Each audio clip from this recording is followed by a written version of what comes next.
Assalamualaikum warahmatullahi wabarakatuh. Marilah kita sama-sama membuka pertemuan kita dengan mengucapkan basmalah. Bismillahirrahmanirrahim. Diikuti dengan doa belajar. Rabbi zidna ilman warzuqna fahman. Ya Allah, tambahkanlah kepada kami ilmu pengetahuan dan berilah kepada kami kefahaman. Amin ya rabbal alamin. Baik, Ustadz, apa yang akan kita pelajari hari ini? Kita akan mempelajari tentang tema 3 subtema 2. Bahasa Indonesia, IPA dan IPS. Banyak sekali Ustadz. Iya banyak, tapi materinya sedikit. Oke, apa tujuan pembelajaran kita? Dengan membaca, siswa mampu menyebutkan informasi penting dari teks eksplanasi. Masya Allah. Yang kedua adalah melalui video, Ananda mampu mengidentifikasi perubahan sosial budaya. Masya Allah. Dan yang ketiga adalah seharusnya adalah melalui video, Ananda mampu mengenali rangkaian listrik paralel. Masya Allah. Ada 3. Yang pertama kita akan mempelajari tentang muatan bahasa Indonesia. Informasi dari teks eksplanasi. Kita akan mempelajari teks eksplanasi. Otomatis kita akan membaca tentang teks eksplanasi. Ustaz kasih kecil dulu gambar. Nah, yang pertama adalah kita akan mempelajari tentang teks eksplanasi. Apa judulnya nih? Si kotak ajaib. Ustaz pernah sebutkan. Kita akan baca dulu. Ternyata kita akan mempelajari tentang teks eksplanasi ilmiah, tentang bagian-bagiannya, mengidentifikasi informasi dari teks eksplanasi. Ingat, teks eksplanasi ada 3 bagiannya. Yang pertama adalah pokok atau permasalahan, pokok permasalahan. Yang kedua adalah deretan penjelas, dan yang ketiga adalah kesimpulan. Si kotak ajaib. John Logie Bates lahir di Skotlandia 13 Agustus 1888.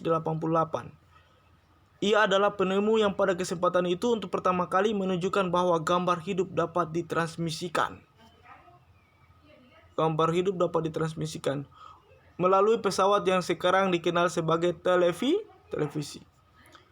Bates mendemonstrasikan televisi di depan para bapak-bapak dan ibu-ibu di Royal Institute London untuk pertama kalinya tahun 1925.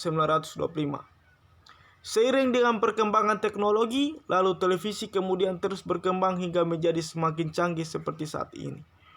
Wow. Prinsip kerja televisi secara umum adalah mengubah sinyal elektronik dan magnetik menjadi gambar dan suara. Sinyal tersebut berupa gelombang elektromagnetik, yaitu gelombang yang terdiri atas medan magnet dan medan listrik.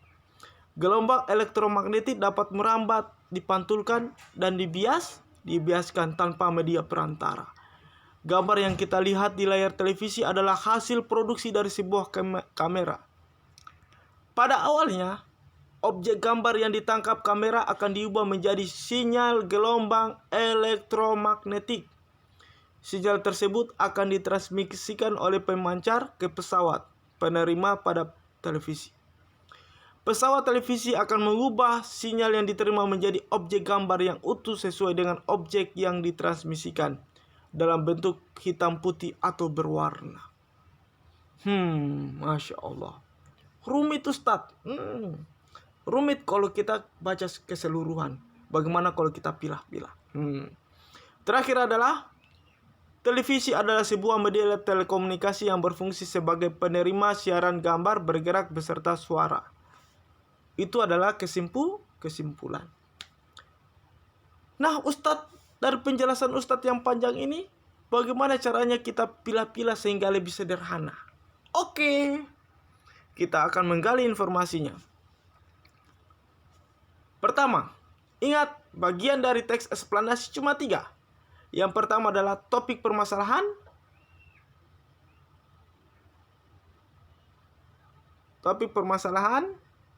lalu kemudian deretan penjelas, dan yang ketiga adalah kesimpulan. Kita akan bahas dulu dari topik permasalahan. Topik permasalahannya adalah apa yang dibahas pada teks di atas. Yang dibahas dari teks di atas adalah penemuan yang dapat mengubah dunia, yaitu televisi. Wow, oke. Itu adalah topik permasalahan. Terus, Ustadz, bagian yang kedua adalah deretan penjelas. Oh, apa yang menjelaskan dari paragraf di atas? Apa yang menjelaskan dari teks di atas? Yang pertama adalah siapa itu John Logibert. Siapakah John Logibert? Maka jawabannya adalah, kita lihat sendiri. John Logibert lahir di Skotlandia 13 Agustus 1888. Ia adalah seorang penemu. Wow. Jadi John Logibert lahir di Skotlandia 13 Agustus 1888. Ia adalah penemu gambar hidup. Dia adalah penemu televisi. Wah, begitu? Iya, cuma begitu saja. Paragraf 1 berisi tentang siapakah John Logibert. Jadi John Logibert secara panjang dijelaskan di paragraf 1. Secara sederhana dapat kita simpulkan melalui 2 kalimat. John Logibert lahir di Skotlandia 13 Agustus 1888. Ia adalah penemu yang pada kesempatan itu untuk pertama kalinya menunjukkan bahwa gambar hidup dapat ditransmisikan. Itu saja. Oh, mantap. Terus, apalagi yang lain, Ustadz?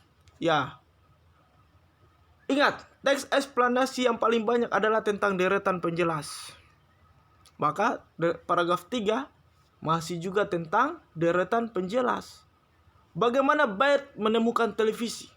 Maka jawabannya kita lihat. Jawabannya panjang sekali. Prinsip kerja televisi adalah mengubah sinyal elektronik dan magnetik menjadi gambar dan suara. Sinyal tersebut berupa gelombang elektromagnetik, yaitu gelombang yang terdiri atas medan magnet dan medan listrik. Oh, begitu saja jawabannya. Jadi seperti itu anak soleh. Mencari informasi dari teks jangan panjang-panjang. Yang penting tahu bagaimana cara mencarinya. Ingat, yang pertama adalah topik utama. Apa yang dibahas?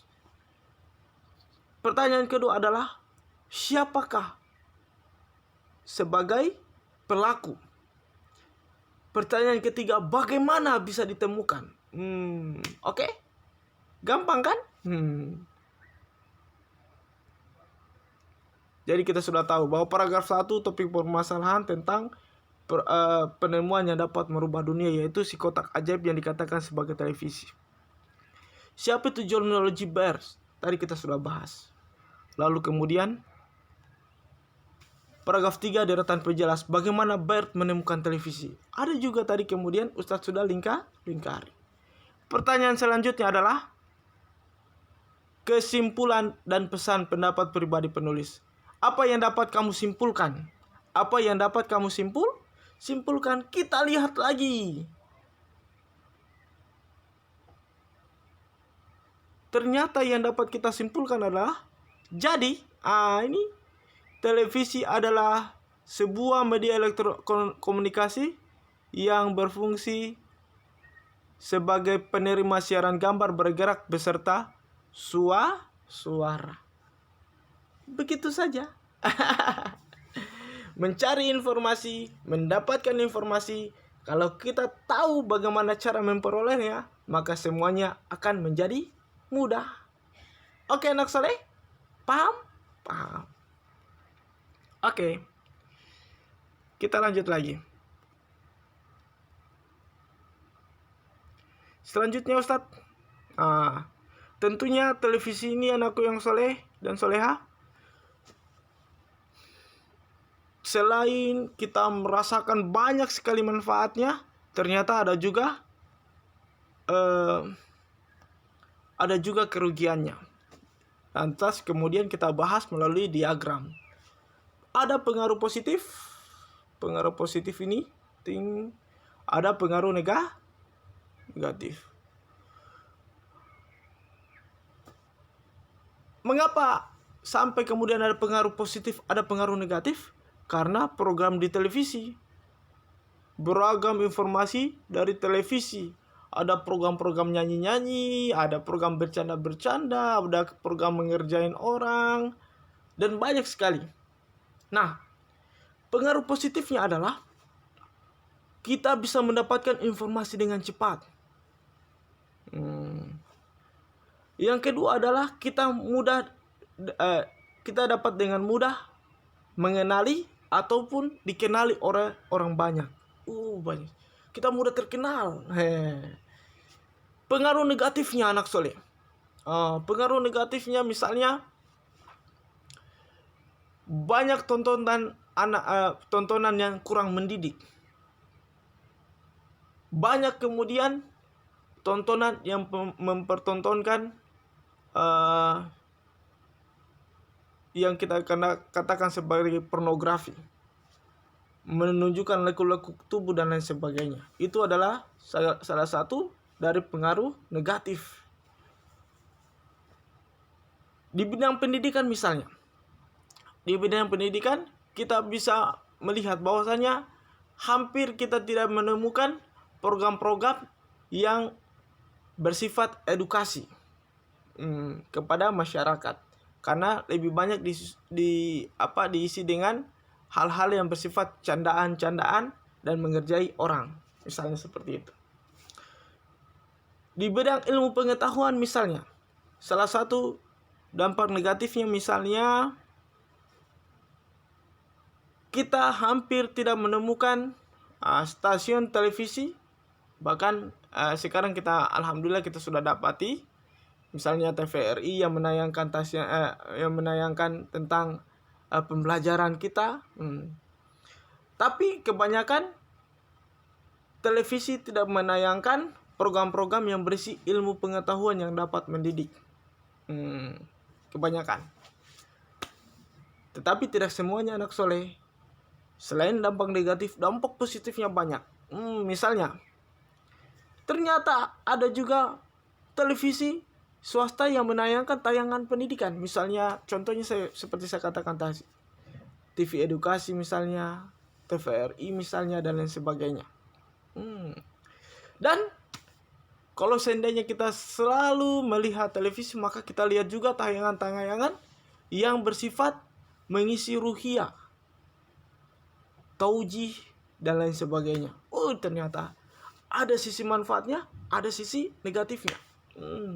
Tayangan-tayangan juga, misalnya tayangan-tayangan kartun yang tidak mendidik. Tayangan kartun itu kemudian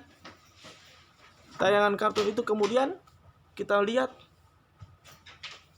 dia mengajarkan kepada orang tentang kekerasan. Itu juga kurang mendidik. Oke anak soleh, Ustadz inginkan kalian mencari apa dampak positif dan apa dampak negatifnya. Pikirkan, kira-kira apa dampak positifnya dari saya menonton televisi. Televisi itu anakku yang soleh, bukan siaran-siaran televisi yang termasuk juga YouTube. Itu juga televisi. Karena pengertian televisi adalah gambar dan suara yang kita tangkap. Begitu ya Ustadz. Jadi ketika saya mengirimkan video ini, maka berarti sebenarnya kalian pun juga sama menonton televisi. Tele artinya jauh, vision artinya penglihatan. Penglihatan dari jarak jauh. Itu pengertian televisi. Oke anak soleh, begitu ya. Selanjutnya muatan IPA. Baik. Rangkaian listrik paralel. Tentunya anakku yang soleh, kita bisa menonton televisi karena tentunya kita punya listrik. Kalau kita tidak punya listrik, maka kita tidak bisa menonton televisi. Kecuali mungkin kita punya alat yang dapat mengubah energi matahari, energi surya menjadi listrik. Ataupun sebaliknya. Baik. Muatan IPA, rangkaian listrik. Rangkaian listrik paralel. Berbeda dengan rangkaian seri yang disusun sebaris, ternyata rangkaian paralel disusun dia berderet. Lihat anak soleh. Di mana masing-masing lampu memiliki rangkaian tersendiri yang terhubung kepada sumber energi. Sehingga kalau satu komponen rusak atau dicabut, maka komponen yang lainnya juga masih tetap berfungsi. Contohnya misalnya, lihat. Ini rangkaian paralel. Ini rangkaian seri. Kalau ini diputus anak soleh, maka ini juga akan mati.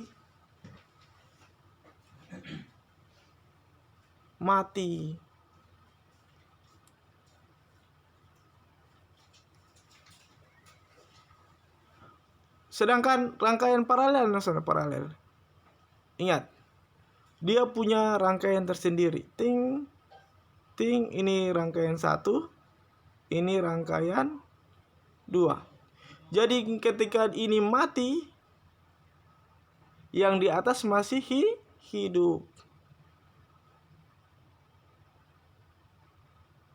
Kalau yang di atas dikasih mati, tetap saja yang di bawah hidup. Karena mereka disusun secara berderet. Dan dia memiliki arus listrik masing-masing. Memiliki jalurnya masing-masing. Sedangkan seri, dia satu jalur. Ting. Satu jalur ini, satu jalur. Jalan tol. Satu jalur. Sehingga, anak soleh, kalau yang ini mati, yang lainnya pun juga ikut mati. Ini mati, ini juga pun mati. Begitu ya Ustadz. Ya, begitulah rangkaian listrik, perbedaan antara rangkaian listrik seri dan rangkaian listrik paralel.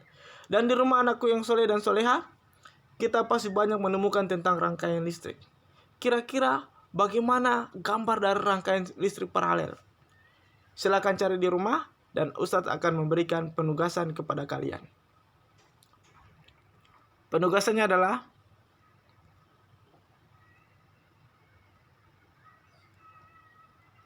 tugas 1. Tuliskan bagian-bagian dari teks eksplanasi pada bacaan si kotak ajaib yang Ustadz sudah jelaskan tadi. Tinggal kembalikan saja videonya Ustadz. Kalian pun akan mengetahui topik masalah yang dibahas. Kemudian deretan penjelasnya. Kemudian ternyata masih ada lagi deretan penjelas berikutnya. Dan terakhir adalah kesimpulan. Apa kesimpulannya? Tugas nomor 2. Tuliskan 5 dampak positif dan 5 dampak negatif dari televisi. Ustaz tadi sudah sebagian menjelaskan. Sekarang diteruskan. Kira-kira apa 5 dampak positif? Dan kira-kira apa 5 dampak negatif dari televisi? Apalagi? Gambarkan 2 contoh rangkaian listrik paralel. Gambarkan 2 contoh rangkaian listrik paralel. Tugasnya cuma 3 nomor. Silakan dikerjakan. Demikian yang dapat Ustaz sampaikan. Lebih dan kurangnya mohon dimaafkan. Assalamualaikum warahmatullahi wabarakatuh.